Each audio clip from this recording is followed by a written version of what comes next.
Hey YouTube, Poolmobile here. Here for another episode of Good Cards You Never Used. Sorry it's a little late this week. I'm in finals at college, so the videos for this week and next week might be a little bit off their normal time.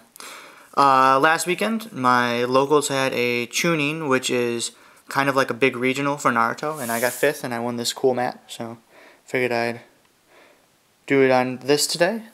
Next week we'll be back to the Black Rose mat. Card this week is Splendid Rose. It's an ultra rare. Synchro, Wind, level 6. It's out of the Shining Darkness. It's a plant.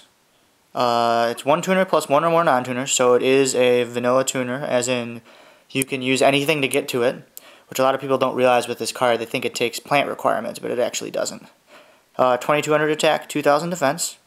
Once per turn, you can remove from play one plant-type monster in your graveyard to have the attack of one face-up monster your opponent controls until the end phase of this turn. If this card attacks, during the same battle phase, you can remove from play one plant-type monster in your graveyard to have the attack of this card until the end phase and attack once again.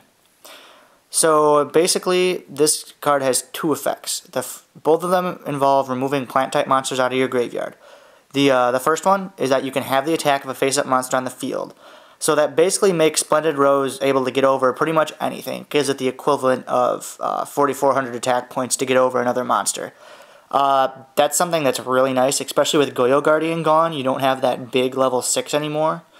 Pretty much the only good vanilla level 6 you have is Brionic, and that's only got 2,300 attack points. So if you have to get over like a Stardust or a Thought Ruler or something, Splendid Rose can actually do that. The other effect is if the card attacks during the same battle phase, you can remove and play a plant-type monster to have the attack of this card and attack once again.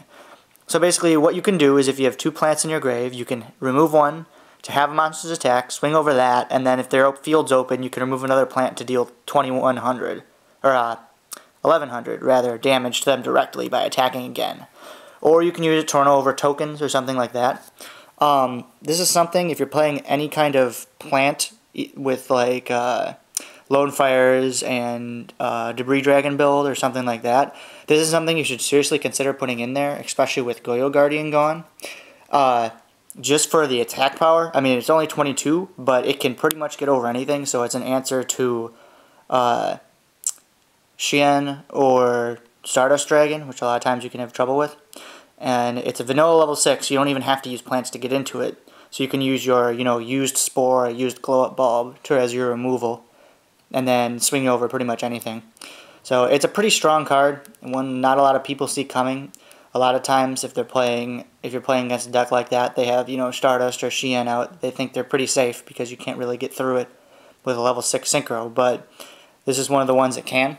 I just think it's a really strong card, something you might want to put in your extra deck, even if you're only playing a couple plants. That's all this week for Good Cards You Never Used. I'm Poolmobile, and please subscribe.